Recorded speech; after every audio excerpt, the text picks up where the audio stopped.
Les dossiers de la 2 portent ce soir sur la livraison urbaine en passe d'être régulée par le gouvernement. Quelles sont les nouvelles dispositions annoncées par la RTCI? Qu'en pensent les acteurs de ce secteur? Nous aurons des réponses dans les dossiers de la 2 et ce sera tout à l'heure.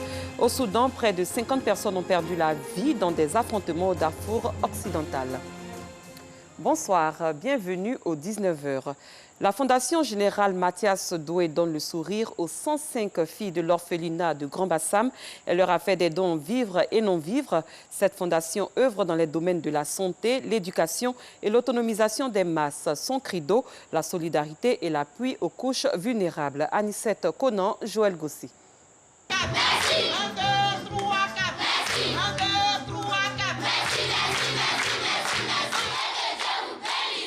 C'est par ces cris de joie que les 105 filles de l'orphelinat national de Grand Bassam expriment leur gratitude à la Fondation Générale Doué Mathias. 111 ardoises numériques, des centaines de cache-nez, des vivres et non-vivres, c'est le don fait par cette fondation. Pour l'initiateur de cette action, l'objectif est d'apporter assistance aux plus faibles. Aider les personnes qui sont dans le besoin. Nous en avons beaucoup ici. Il y a les orphelins, nous avons connu une guerre où beaucoup ont perdu leurs parents. Il y en a qui ont besoin de parents et nous nous constituons comme parents qui venons en aide. Présent à cette cérémonie, le représentant du premier magistrat de la commune de Grand Bassam a apporté son soutien à cette initiative. Geste fortement apprécié par la responsable de l'orphelinat. En tant que mère, je ne peux que dire merci parce que je suis très émue. Dire merci à la Fondation Générale Mathias Doué. Nous avons bénéficié d'appui. Après l'étape de Grand Bassam, la Fondation Générale Mathias Doué compte mettre le cap sur l'Institut des aveugles de Yopougon. Direction Toumoudi, l'ONG Cage Group était récemment à l'hôpital général de cette ville du centre du pays. Une présence pour assister les malades désœuvrés ainsi que les populations sinistrées des douloureux événements qu'a connus cette localité. Ces responsables ont remis des vivres et non-vivres à ces personnes afin de leur apporter de la joie et leur redonner le sourire. Pagasoro Kone de Madongui. Mairie de Toumoudi. Cette dame ne peut retenir ses larmes. Elle et plusieurs autres personnes victimes des événements douloureux de Toumoudi ont reçu des mains des responsables de l'ONG KG Group des dons en vivres composés de sacs de riz, d'huile, de pâtes alimentaires, entre autres. Des vivres dont ont également bénéficié des veuves et des orphelins de cette localité, mais aussi les malades de l'hôpital général de Toumoudi. Il s'agissait pour l'ONG KG Group de leur apporter de la compassion en vue de leur redonner le sourire en ce début d'année 2021. Tout le monde le sait, il y a eu un événement malheureux dans cette belle cité. Notre organisation a réfléchi et a dit ce qui frappe ses concitoyens nous frappe aussi. Les responsables de l'hôpital général de Toumoudi et les bénéficiaires n'ont pas manqué de traduire leur reconnaissance à l'ONG KG Group et saluent ce geste de haute portée sociale. Tous ces frères et sœurs qui vraiment ont pensé à nous, les sinistrés. Avec vous, on est soulagés.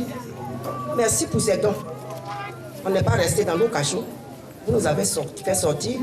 On est dans la joie. Apporter de la joie au cœur de nos patients, ça fait chaud au cœur. Je tiens vraiment à vous remercier et que cette initiative soit poursuivie. L'organisation non gouvernementale KG Group, à l'issue de la cérémonie, a sensibilisé les populations du département de Toumoudi à prôner autour d'elles les valeurs de paix, de cohésion et d'amour. Ces responsables les ont aussi invités à respecter les gestes barrières en vue de lutter contre la maladie à coronavirus, la Covid-19. Un mot de religion après une année de formation à la lecture du Saint-Coran à l'école confessionnelle islamique Darul Salam de la grande mosquée d'Abobo. Des femmes âgées ont fait une démonstration de leur acquis. À leur côté, des tout-petits se sont également prêtés à l'exercice. C'était à la faveur d'une cérémonie qui visait à inciter les uns et les autres à s'instruire à tout âge. Bintou Pekeli.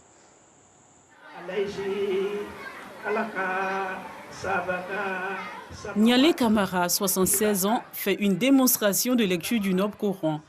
Après une année d'apprentissage à l'école confessionnelle islamique Darul Salam à la grande mosquée d'Abobo, elle ouvre ainsi la cérémonie des démonstrations pour les femmes âgées. J'apprends le Coran pour la vie tombale, car lorsque l'ange de la mort vient prendre notre âme, le Coran intercède en faveur de celui qui a appris le Saint-Coran et il se voit retirer l'âme tout doucement. J'apprends aussi pour la paix dans le pays et j'appelle toutes les mamans à s'y mettre pour l'entente, car celui qui lit le Coran a un cœur qui pardonne. Pendant toute une année, ces femmes âgées ont été enseignées aux côtés de tout petits qui ne se laissent pas compter l'instant. Initiation à la prise de la parole en public, maîtrise de la lecture, interprétation des textes, tout y était, les émotions aussi.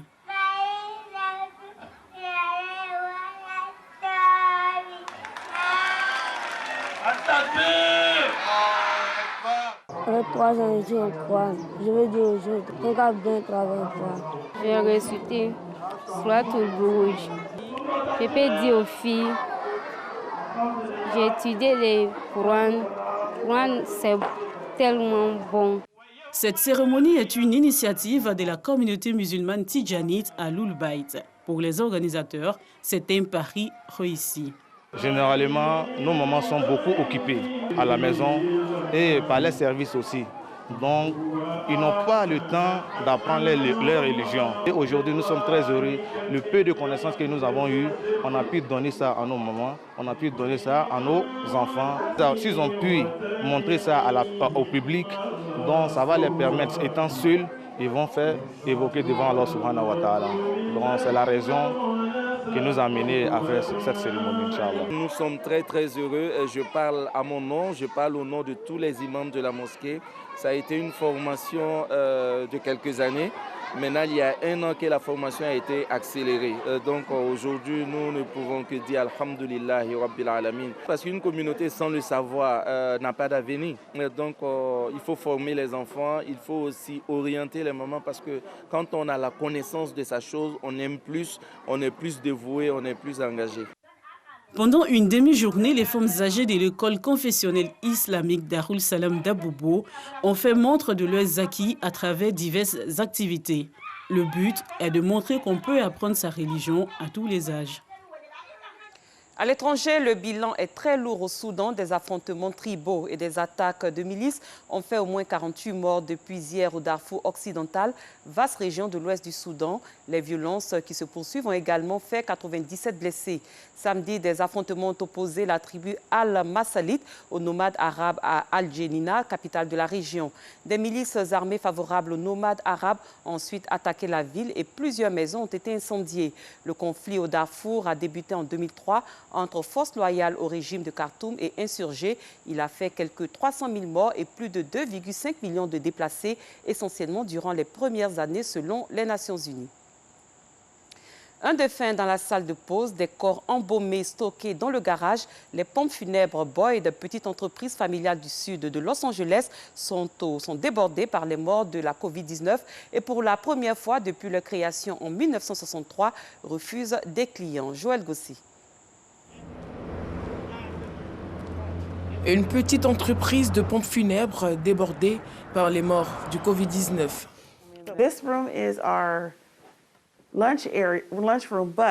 Cette pièce est notre salle à manger, mais nous sommes obligés d'y mettre les cercueils. Les cimetières sont tellement pleins que nous ne pouvons y amener les défunts et nous les gardons ici. Nous avons une chambre froide, mais elle est pleine. J'ai même été obligé de faire venir quelqu'un pour aménager plus d'espace. I even had to, I had my contractor to come in and build more space. À ce jour, près d'1 million de cas de Covid ont été recensés dans la région de Los Angeles. Place à présent au dossier de la 2.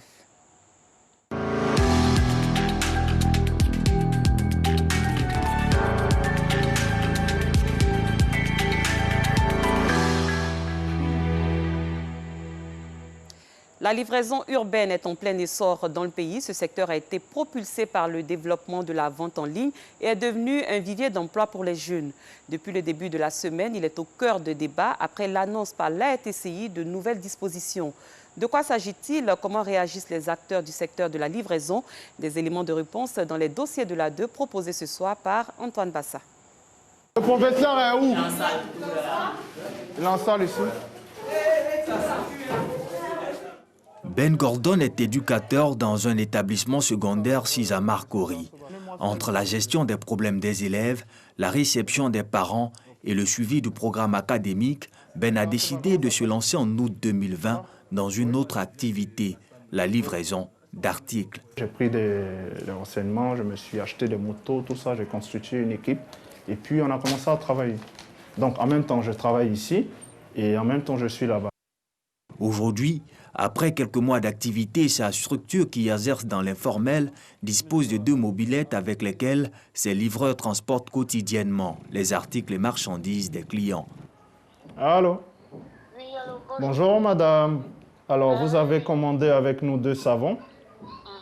Voilà, alors je vous appelle juste pour vous dire que le livreur il va vous appeler au cours de la journée si vous n'avez pas d'impératif afin que vous soyez livré. Comme Ben Gordon, plusieurs jeunes se sont lancés dans ce business nouveau. C'est le cas d'Aurélie Fieni, à la tête d'une structure de livraison située à la Riviera, dans la commune de Cocody. On a constaté qu'il y a un besoin vraiment par rapport à Internet aujourd'hui. Il y a beaucoup de boutiques en ligne, de commerce en ligne, donc qui ont forcément besoin de livraison. Ne plus se déplacer pour faire ses emplettes, commander en un clic via son smartphone et recevoir quelques heures après ses articles. Cette pratique nouvelle gagne de plus en plus le cœur des Abidjanais. C'est quand même bien parce que tu as la possibilité de recevoir ta marchandise chez toi à la maison à moins de coûts. C'est vrai qu'on paye certains frais, mais c'est quand même bénéfique. Propulsée par le développement fulgurant de la vente en ligne, la livraison urbaine est en plein essor. Un secteur porteur qui, depuis quelques jours, est au cœur des débats suite à la publication d'un communiqué du collectif des entrepreneurs de la livraison urbaine de Côte d'Ivoire. Chaque entreprise ou structure de livraison sera dans l'obligation de s'acquitter de taxes et d'une autorisation d'exercer d'un montant de 5 millions de francs CFA, valable pour une période de 10 ans. Pour Aurélie Fieni, si cette information est avérée, ça serait un coup dur pour sa jeune structure. Nous, jeunes entreprises, ça nous fait un petit choc parce que la somme demandée est un peu à la hausse. D'autres livreurs, par contre, saluent l'initiative, mais dénoncent toutefois la somme annoncée. Moi, personnellement, je pense que c'est bienvenu par rapport aux tarifs qu'ils nous ont demandé, qu'ils puissent le revoir afin que tout le monde puisse vraiment bénéficier du secteur. Face à la vague d'interprétation de ces nouvelles dispositions et les interrogations sur la légitimité de l'intervention de la RTCI dans ce secteur, la Direction générale de la dite structure publie un communiqué le mercredi 13 janvier. Elle y explique les fondements juridiques de ces mesures et rassure les acteurs. La RTCI tient à rassurer l'ensemble des acteurs du secteur postal et la population qu'elle exerce sa mission de régulation du secteur postal dans l'intérêt, bien compris, de toutes les parties prenantes et veille au bon équilibre du marché. À ses bureaux à Cocody, le président du collectif des entrepreneurs de la livraison urbaine de Côte d'Ivoire multiplie les rencontres et les séances de travail. Pour lui, l'intérêt du gouvernement pour le secteur est à saluer. Cependant, le montant est à revoir. Si l'État se saisit du secteur, nous disons que c'est pour notre bien. Seulement, le montant qui a été fixé de 5 millions date de 2018. Et si ce montant date de 2018, c'est-à-dire la réalité n'a pas été prise en compte. Richemont Hano en appelle à des négociations plus inclusives. Le plus important n'est pas de fixer déjà le montant, mais de comprendre le secteur et comprendre les acteurs du secteur. Donc nous proposons déjà un dialogue, une rencontre afin que les acteurs que nous sommes puissions exposer nos réalités afin que cela soit pris en compte. Les jours passent, mais la RTCI et ses nouvelles réglementations sont toujours au centre des débats sur les réseaux sociaux et quelques plateaux de télévision. Face à cette situation, l'autorité de régulation convoque les acteurs de la livraison urbaine à une rencontre d'échange le vendredi 14 janvier à son siège à Marcory. À cette séance, contre toute attente, le directeur général fait savoir que les livreurs urbains ne sont pas concernés par la mesure. Les 5 millions prévues par le législateur ne vous concernent pas. Selon Bilé Diéméléou, le souhait de la RTCI est d'accompagner simplement les livreurs urbains en vue de leur permettre de profiter pleinement de leur activité. Notre rôle pour nous, c'est de vous protéger. Notre rôle aussi, c'est de pérenniser vraiment l'activité. Et puis faire de sorte que ce soit un métier et qui rassure aussi celui qui est au terminus. Au lendemain de cette rencontre, nous retrouvons Anno Richemont, président du collectif dans ses locaux. Pour le jeune livreur, si cette information donnée la veille par le régulateur est une satisfaction, il reconnaît cependant que le secteur a besoin d'être organisé. Le CELICI et les groupements et associations rattachés se félicitent de l'éclaircie qu'a apporté le directeur général concernant les 5 millions. Nous espérons que l'organisation qui est prônée par le directeur général de la RTCI puisse être mise en œuvre avec notre participation. En attendant cette réglementation appropriée pour leur permettre d'exercer dans la légalité avec professionnalisme, les livreurs urbains sillonnent toujours les rues de la capitale économique, transportant les articles et marchandises des usagers.